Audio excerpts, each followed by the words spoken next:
स्वतंत्र वीर विनायक दामोदर सावरकर की जयंती के अवसर पर संविधान सदन के केंद्रीय कक्ष में श्रद्धांजलि कार्यक्रम आयोजित किया गया। लोकसभा अध्यक्ष ओम बिरला ने वीर सावरकर के चित्र पर पुष्पांजलि अर्पित कर उन्हें नमन किया। इस दौरान केंद्रीय मंत्री जेपी नड्डा, किरेन रिजिजू, अर्जुन राम मेघवाल, भाजपा राष्ट्रीय अध्यक्ष नितिन नवीन सहित कई सांसद और पूर्व सांसदों ने भी श्रद्धासुमन अर्पित किए।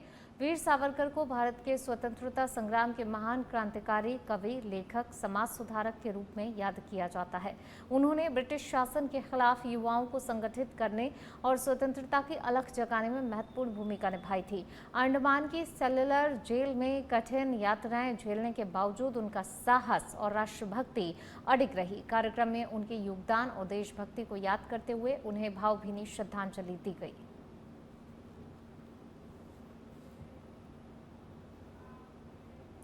केंद्रीय कृषि एवं किसान कल्याण मंत्री शिवराज सिंह चौहान ने नई दिल्ली में आयोजित 2 दिवसीय राष्ट्रीय कृषि सम्मेलन खरीफ अभियान 2026 का शुभारंभ किया। सम्मेलन को संबोधित करते हुए उन्होंने कहा कि देश में इस वर्ष खाद्यान्न उत्पादन को नया रिकॉर्ड बनाया है। सरकार द्वारा जारी तीसरे अनुमान के अनुसार इस वर्ष खाद्यान्न उत्पादन 3,765.63 लाख टन रहने का अनुमान है, जो कि पिछले वर्ष की तुलना में 188 लाख टन से भी अधिक है। शिवराज सिंह चौहान ने इस उपलब्धि का श्रेय देश के किसानों को देते हुए उन्हें नमन किया। इसके साथ ही उन्होंने कृषि मंत्रालय की टीम, ICAR के वैज्ञानिकों और राज्यों के अधिकारियों को भी बधाई दी। सम्मेलन में कृषि विकास, नवाचार, किसान कल्याण को लेकर विभिन्न मुद्दों पर मंथन किया जा रहा है। एग्रीकल्चर है ये, one nation, one agriculture, one team, और इस टीम ने बेहतरीन काम किया है। सबसे बड़ा योगदान किसानों का है, मैं उनको प्रणाम करता हूं। अभी जाट साहब बता रहे थे, खाद्यान्न का रिकॉर्ड उत्पादन हुआ है। कल हमने तृतीय अनुमान जारी किए हैं। मुझे फिर दोहराते हुए खुशी है कि इस वर्ष जो कुल खाद्यान्न का उत्पादन अनुमानित जो है 3,765.63 लाख टन है, जो पिछले साल की तुलना में 188 लाख टन अधिक है। यह अब तक का रिकॉर्ड है और इसके लिए मैं भारत के किसानों को हाथ जोड़ के प्रणाम करता हूं। विपरीत परिस्थितियों में, बढ़ते तापमान में, क्लाइमेट चेंज के इस वातावरण में उन्होंने अद्भुत परिश्रम किया है। मैं हमारे ICAR के वैज्ञानिक मित्रों को भी आज हृदय से बधाई देना चाहता हूं, दिल से बधाई देना चाहता हूं। हमने जो अलग अलग किस्में बीजों की विकसित की है, अलग अलग जो कृषि की पद्धतियां बनाई है, उसका भी इसमें अतुलनीय योगदान है। मुंबई से हैदराबाद जा रही देवगिरी एक्सप्रेस में हवाला के पैसों की बड़ी खेप पकड़ी गई। सिकंदराबाद में सरकारी रेलवे पुलिस और रेलवे सुरक्षा बल की संयुक्त कार्रवाई में 40 वर्षीय एक व्यक्ति को गिरफ्तार किया गया, जिसके पास से 1,22,70,000 रुपए नगद बरामद हुए हैं। आरोपी की पहचान महाराष्ट्र के अमरावती निवासी विजय अंबादास के रूप में हुई है। पुलिस के अनुसार बोलाराम और मलकाजगिरी रेलवे स्टेशन के बीच चेकिंग अभियान के दौरान आरोपी के बैग से भारी मात्रा में नकदी मिली है, लेकिन वह रकम से जुड़े कोई भी वैध दस्तावेज पेश नहीं कर सका। पूछताछ में आरोपी ने बताया, मुंबई के एक ज्वेलरी कारोबारी ने उसे यह रकम सिकंदराबाद के मोना मार्केट स्थित एक व्यक्ति तक पहुंचाने के लिए दी थी। पुलिस को शक है कि मामला हवाला कारोबार और ज्वेलरी नेटवर्क से जुड़ा है।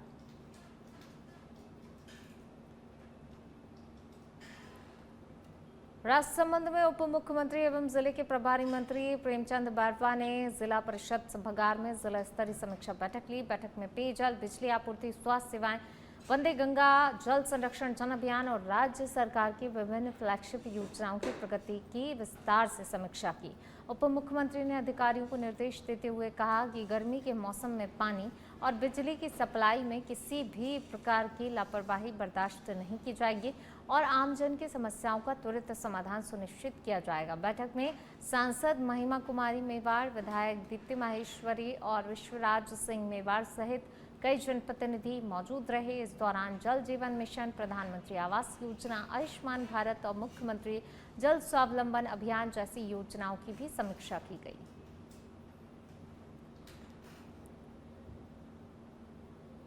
मौसम में जिस तरह की डिपार्टमेंटों की आवश्यकता बहुत ज़्यादा है, पानी, बिजली और स्वास्थ्य की हमने समीक्षा की है। कहीं भी लापरवाही जो जनप्रतिनिधियों द्वारा कही गई है उसका निस्तारण के लिए संबंधित डिपार्टमेंट के अधिकारियों से बात की है कि इसका तुरंत समाधान किया जाए। सर, पेयजल को लेकर कहीं कोई समस्या आई? पेयजल को लेकर कोई समस्या आई हो तो पेयजल पीने के पानी को लेकर कहीं कोई दिक्कत आई तो किस तरीके द्वारा आई है जी, और हमने संबंधित डिपार्टमेंट के अधिकारियों से कहा है कि इसका समाधान करें और माननीय मंत्री महोदय से भी मैं बात करूँगा ताकि यहाँ इस समय रिसीव करके इसमें पानी की समस्या नहीं आए। बाकी कंटीजेंसी से हमारे कलेक्टर बोर्ड के पास फंड है, निश्चित रूप से वो भी जहाँ टैंकरों द्वारा या कोई नल ट्यूब जहाँ भी बने हैं ये निश्चित रूप से पूरा करेगा। जयपुर से खबर, डीसीपी साउथ राजर्षि राज के निर्देश पर बड़ी कार्रवाई देखने को मिली है। महेश नगर थाना पुलिस ने सेक्सटॉर्शन मामले में शातिर महिला अपराधी को गिरफ्तार किया है। जोधपुर निवासी दिशा बाबला गिरफ्तार किया गया है। 50 लाख रुपए की वसूली के प्रयास में ये गिरफ्तारी की गई है। ये बड़ी कार्रवाई देखने को मिली है। परिवादी विमल कुमार डागा ने दर्ज कराई थी रिपोर्ट। आरोपिया आईटी कंपनी में इंटर्नशिप के दौरान परिवादी के संपर्क में आई थी। बाद में फोटो और वीडियो वायरल करने की धमकी देकर कर रही थी एक्सटॉर्शन। पूर्व में करीब 90 लाख रुपए की वसूली का मामला भी सामने आ चुका है। 2025 के मामले में महेश नगर थाने में चालान पेश भी हो चुका है। आरोपिया के खिलाफ मुहाना और महेश नगर थानों में प्रकरण दर्ज किया गया है। महेश नगर थाना अधिकारी सुरेश कुमार यादव ने कार्रवाई को अंजाम दिया।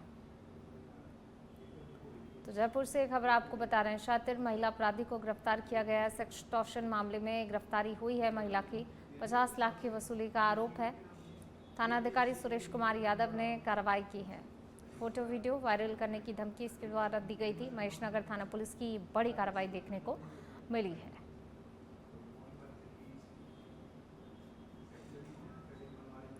बांसवाड़ा जिले के गढ़ी थाना क्षेत्र में बजवाना रोड पर देर शाम एक भीषण सड़क हादसा हो गया। हादसे में भाजपा नेता के बेटे और भतीजे गंभीर रूप से घायल हो गए। जानकारी के अनुसार मीर राठौर और नरेश राठौर बाइक से अपने घर लौट रहे थे। इसी दौरान बजवाना मोड़ के पास सामने से तेज रफ्तार में आ रही एक अज्ञात कार ने उनकी बाइक को टक्कर मार दी। टक्कर इतनी जोरदार थी, दोनों युवक सड़क पर दूर जा गिरे, गंभीर रूप से घायल हो गए। हादसे के बाद मौके पर अफरा तफरी मच गई। स्थानीय लोगों की मदद से दोनों घायलों को तुरंत ही अस्पताल पहुंचाया, जहां प्राथमिक उपचार के बाद हालात गंभीर होने पर उदयपुर रेफर किया गया। फिलहाल गढ़ी थाना पुलिस मामले की जांच कर रही है और फरार कार चालक की तलाश जारी है।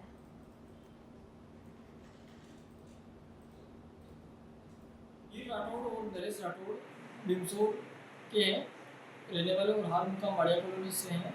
ये अपने गांव जा रहे थे बाइक लेके, तो बजवाना के पास में मोड़ में कोई क्रेटा गाड़ी थी जिसने अपने चपेट में ले लिया और एक्सीडेंट हो गया, जिससे इनका और प्राथमिक उपचार के लिए तो यहाँ पर अभी महात्मा गांधी चिकित्सालय में लाए हैं और भर्ती कराएं और डॉक्टर का इलाज। श्रीगंगानगर में भीषण गर्मी के बीच मौसम ने अचानक करवट ले ली, जिससे जिले में तेज आंधी के साथ बारिश हुई। वहीं लालगढ़ क्षेत्र में करीब 20 मिनट तक जमकर ओलावृष्टि देखने को मिली। बेर के आकार के गिरे ओलों ने लोगों को चौंका दिया। नौतपा के दौरान श्रीगंगानगर में 48.2 डिग्री सेल्सियस तापमान दर्ज किया गया था।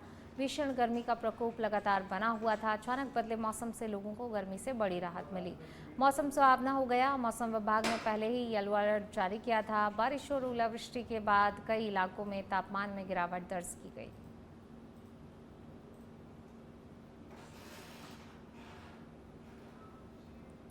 भरतपुर जिले के बयाना क्षेत्र में भीषण गर्मी ने लोगों का जनजीवन पूरी तरह से प्रभावित कर दिया है। लगातार बढ़ते तापमान के बीच पारा 45 डिग्री सेल्सियस के पार पहुंच गया है, जिससे दिन के समय सड़कों और बाजारों में सन्नाटा नजर आ रहा है। तेज धूप और गर्म हवाओं के कारण लोग जरूरी काम होने पर ही घरों से बाहर निकल रहे हैं। भीषण गर्मी का असर व्यापार पर भी देखने को मिल रहा है। बाजारों में ग्राहकों की आवाजाही कम होने से दुकानदार चिंतित नजर आए। गर्मी से राहत पाने के लिए लोग ठंडे पेय पदार्थ, शिकंजी, जूस, आइसक्रीम का सहारा ले रहे हैं। वहीं चिकित्सकों ने लोगों को दोपहर के समय अनावश्यक बाहर नहीं निकलने और अधिक पानी पीने की सलाह दी। मौसम विभाग के अनुसार आने वाले दिनों में गर्मी और लू से राहत मिलने की संभावना कम है।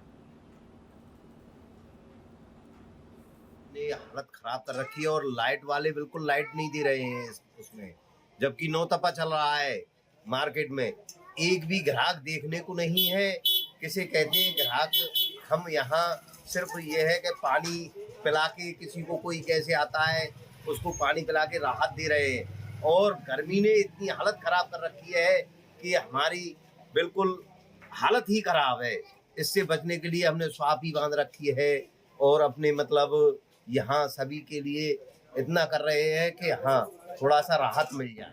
फलौदी जिले की बापड़ी तहसील स्थित ग्राम पंचायत रामवाड़ा में विकास कार्यों में कथित भ्रष्टाचार और अनियमितताओं को लेकर ग्रामीणों का गुस्सा फूट पड़ा। जागरूक ग्रामीण रुग्गा राम जांदू के नेतृत्व में बड़ी संख्या में ग्रामीण जिला कलेक्टर कार्यालय पहुंचे और निष्पक्ष जांच की मांग को लेकर ज्ञापन सौंपा। ग्रामीणों ने आरोप लगाया, वर्ष 2023 में पंचायत में चल रहे विकास कार्य केवल कागजों तक सीमित हैं और धरातल पर गुणवत्तापूर्ण कार्य नहीं हो रहे। ज्ञापन में टांका निर्माण, शौचालय, प्रधानमंत्री आवास योजना, सड़क, नाली, मनरेगा कार्यों में भारी गड़बड़ी के आरोप लगाए गए हैं। ग्रामीणों का कहना है सरपंच प्रतिनिधि और ग्राम सेवक मिलकर योजनाओं में मनमानी कर रहे हैं। शिकायत करने पर धमकियां दी जाती हैं। ग्रामीणों ने पूरे मामले की उच्च स्तरीय जांच कर दोषियों पर सख्त कार्रवाई की मांग की है।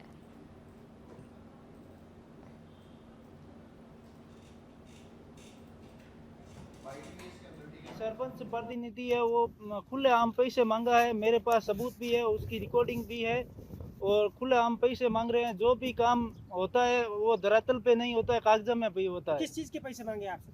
हर कोई चीज की मतलब कोई भी डिमांड करते हैं काम की तो उसका पहले पैसे की डिमांड करते हैं वो लोग। जैसे नरेगा में काम? हाँ, नरेगा का काम हो चाहे टांका निर्माण हो चाहे वो PM आवास कुछ भी हो, उसमें सारे में पैसे सिवाय कुछ काम नहीं होता है। और किस किस में घोटाला हुआ है? और क्या, खेल मैदान में सारा घोटाला हुआ है, धरातल पे तो कुछ है ही नहीं और पैसे उठा। अखिल भारतीय गुर्जर महासभा के राष्ट्रीय अध्यक्ष हरीशचंद्र भाटी गुरुवार को दौसा दौरे पर पहुंचे। इस दौरान उन्होंने प्रेस वार्ता कर गुर्जर आरक्षण आंदोलन के दौरान शहीद हुए लोगों को श्रद्धांजलि अर्पित की, पीड़ित परिवारों के प्रति संवेदना व्यक्त की। भाटी ने कहा, आंदोलन के दौरान दर्ज मामलों में आज भी कार्रवाई की जा रही है, जिसके खिलाफ समाज अब हाईकोर्ट में याचिका दायर करने की तैयारी कर रहा है। उन्होंने आरोप लगाया, आंदोलन के दौरान सरकार ने लोकतांत्रिक अधिकारों का दमन किया था। भाटी ने कहा, महासभा समाज को संगठित, शिक्षित, संघर्षशील बनाने के लिए पूरे देश में अभियान चला रही है। उन्होंने 31 अक्टूबर को सरदार वल्लभ भाई पटेल जयंती पर दिल्ली में 1 लाख लोगों की विशाल सभा आयोजित करने की घोषणा की। कार्यक्रम में महासभा के कई राष्ट्रीय और प्रदेश स्तरीय पदाधिकारी मौजूद रहे।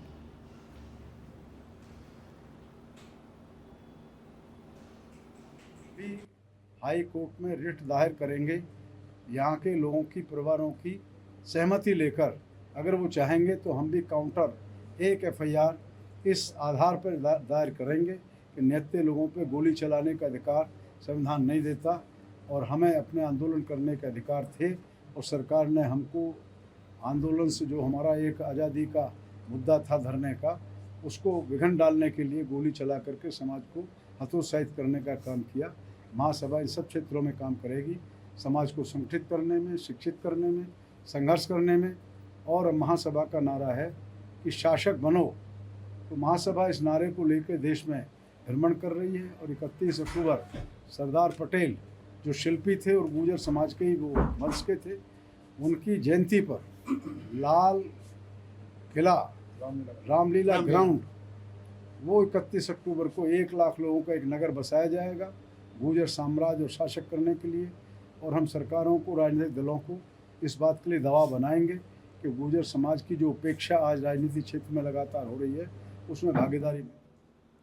नागौर जिले की मेड़ता सिटी के मेड़ता रोड स्थित नगर पालिका परिसर में राजस्थान राज्य विधिक सेवा प्राधिकरण और जिला विधिक सेवा प्राधिकरण के निर्देश अनुसार विधिक जागरूकता शिविर आयोजित किया गया।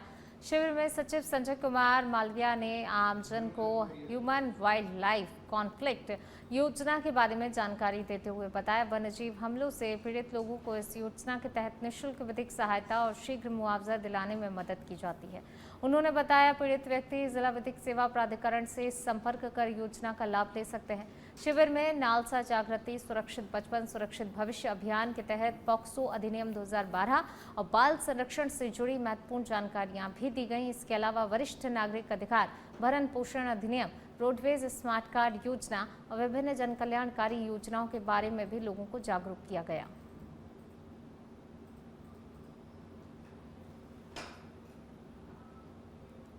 खैरथल तिजारा जिले के तिजारा कस्बे में ईद उल अजहा के मौके पर हिंदू मुस्लिम एकता और सामाजिक सौहार्द का अनोखा संदेश देखने को मिला। कांग्रेस नेता पूर्व प्रत्याशी इमरान खान के नेतृत्व में मुस्लिम समुदाय द्वारा करीब 2 किलोमीटर लंबी विशाल रैली निकाली गई, जिसमें कि हजारों लोग शामिल हुए। रैली में लोगों ने गाय को राष्ट्रीय पशु घोषित करो, हिंदू मुस्लिम एकता जिंदाबाद और गौ माता का सम्मान करो जैसे संदेश लेकर तख्तियां हाथों में लेकर भाईचारे का संदेश दिया। रैली तिजारा ईदगाह से शुरू होकर शहर के विभिन्न मार्गों से शांतिपूर्ण तरीके से निकाली गई।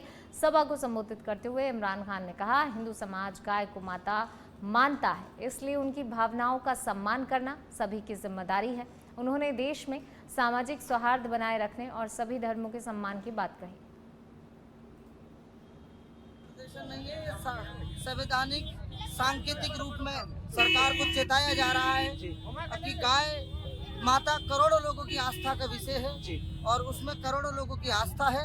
उसको राष्ट्रीय पशु घोषित किया जाए और किसी भी तरीके से गौ माता की हत्या होने से लोगों को रोका जाए और जो लोग बूचड़खाने चला रहे हैं, जो लोग गौ माता की हत्याएं करके और विदेशों में निर्यात कर रहे हैं, यहाँ से भेज रहे हैं और जो गौ हत्या हो रही है उसके खिलाफ हम सब हैं और हम चाहते हैं गौ माता को राष्ट्रीय पशु घोषित कर दिया जाए और सरकार से ये हम सभी भाइयों की कड़ी मांग है। इसलिए हमने ईद को मनाने से पहले, कुर्बानी से पहले हमने इस बात की सरकार से। बूंदी में वंदे गंगा जल संरक्षण जन अभियान के तहत जिला स्तरीय CSR कार्यशाला का आयोजन कलेक्ट्रेट सभागार में किया गया। कार्यशाला की अध्यक्षता जिला परिषद के मुख्य कार्यकारी अधिकारी रवि वर्मा ने की। इस दौरान जल संरक्षण, जल स्रोतों के पुनर्भरण, प्रभावी जल प्रबंधन को लेकर चर्चा हुई। CO रवि वर्मा ने कहा, जल संरक्षण अभियान को जन आंदोलन का स्वरूप देने के लिए सरकारी विभागों, निजी संस्थाओं, कॉरपोरेट कंपनियों की सक्रिय भागीदारी जरूरी है। उन्होंने CSR फंड का उपयोग जनहित और जल संरक्षण से जुड़े कार्यों में प्राथमिकता से करने की अपील की। कार्यशाला में green initiative, energy budget, energy audit जैसे विषयों पर विशेषज्ञों ने जानकारी दी। कार्यक्रम में वाटरशेड विभाग, उद्योग केंद्र, रीको, विभिन्न कंपनियों के प्रतिनिधि सहित कई अधिकारी मौजूद रहे।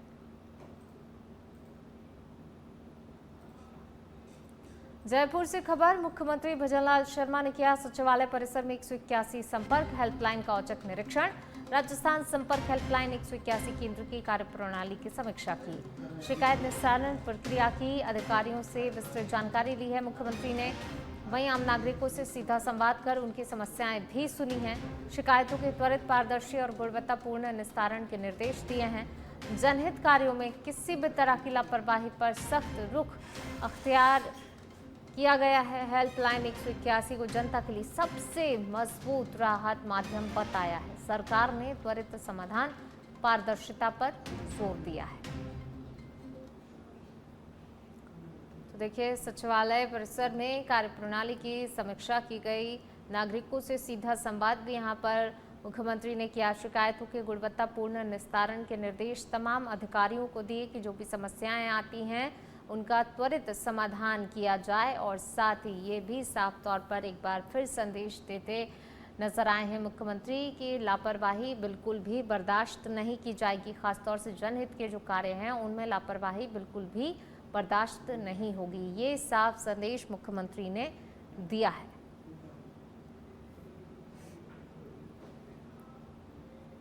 जोधपुर के मंडोर थाना क्षेत्र में रिटायर्ड एडिशनल एसपी द्वारा आत्महत्या करने का मामला सामने आया है। जानकारी के अनुसार रिटायर्ड पुलिस अधिकारी दशरथ सिंह चारण लंबे समय से बीमार चल रहे थे, डिप्रेशन में थे और इसी मानसिक स्थिति के चलते उन्होंने अपने घर में फंदा लगाकर आत्महत्या कर ली। घटना की जानकारी मिलने पर मंडोर थाना पुलिस मौके पर पहुंची और शव को कब्जे में लेकर जोधपुर के महात्मा गांधी अस्पताल की मोर्चरी में पहुंचाया गया। अस्पताल अधीक्षक के अनुसार मेडिकल बोर्ड गठित कर पोस्टमार्टम की प्रक्रिया पूरी कर ली गई है। पुलिस ने प्रारंभिक जांच में इसे आत्महत्या का मामला बताया है। पोस्टमार्टम के बाद शव परिजनों को सौंप दिया गया है, जिसे अंतिम संस्कार के लिए उनके पैतृक गांव शिवपुर, जिला नागौर ले जाया गया। फिलहाल पुलिस मामले की जाँच कर रही है।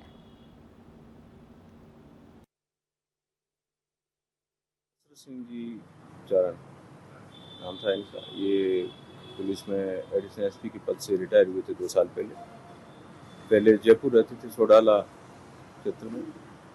अभी यहाँ लाल सागर में इनका मकान था, जहाँ अभी हाल ही में इन्होंने निवास किया था 2-4 रोज पहले। बताया जा रहा है कि साल भर पहले बुखार और बीमारी से ग्रस्त थे, उसके बाद से डिप्रेशन में रहते थे। ऐसी हमारे पास प्रथम दृष्टया जानकारी आई।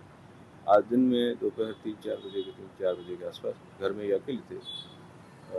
धर्मपत्नी इनकी बाहर गए हुए थे, कहीं कोई धार्मिक काम से बाहर पड़ोस में ही कहीं, और चलिए बढ़ेंगे आगे। जयपुर में पुलिस आयुक्त सचिन मित्तल ने दक्षिण जिले की समीक्षा बैठक कर कानून व्यवस्था, अपराध नियंत्रण, पुलिस कार्यप्रणाली की विस्तृत समीक्षा की। बैठक में स्पेशल पुलिस आयुक्त ओम प्रकाश और पुलिस उपायुक्त दक्षिण सहित वरिष्ठ अधिकारी मौजूद रहे। पुलिस आयुक्त ने महिला अत्याचार, बाल विकास, बाल अपराध और SC/ST प्रकरणों में त्वरित कार्रवाई सुनिश्चित करने के लिए भी निर्देशित किया है और कहा, पीड़ितों को शीघ्र अतिशीघ्र न्याय देना सर्वोच्च प्राथमिकता होनी चाहिए। वहीं उन्होंने संपत्ति संबंधी अपराधों, नकबजनी, साइबर क्राइम पर भी सख्त निगरानी विशेष अभियान चलाने के आदेश दिए। इस बैठक में वांछित और हार्डकोर दोनों ही अपराधियों की धरपकड़, लंबित मामलों के त्वरित निस्तारण और नए आपराधिक कानूनों की प्रभावी पालना पर भी जोर दिया। इसके साथ ही पुलिस आयुक्त ने बीट पुलिस प्रणाली को मजबूत बनाने, जन सहभागिता बढ़ाकर पुलिस पर जनता का विश्वास बढ़ाने के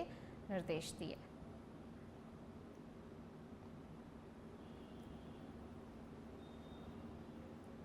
झुंझुनू जिले में गुरुवार शाम अचानक मौसम का मिजाज बदल गया। तेज हवाओं के साथ शुरू हुई बारिश ने कुछ ही देर में झमाझम रूप ले लिया।